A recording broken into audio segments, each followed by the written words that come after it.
Okay, so we're going to replace this lower clamp. You take your Allen wrench and get it in here and loosen it.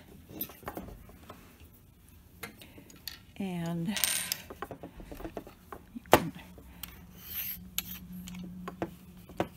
so you bring this off. You will be pulling this all the way out, and these may fall off. Don't lose them. And so then you would take this off.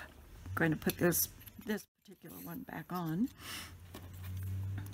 and put our little white doohickeys, and you can see that they have a little molded rectangle that fits in there.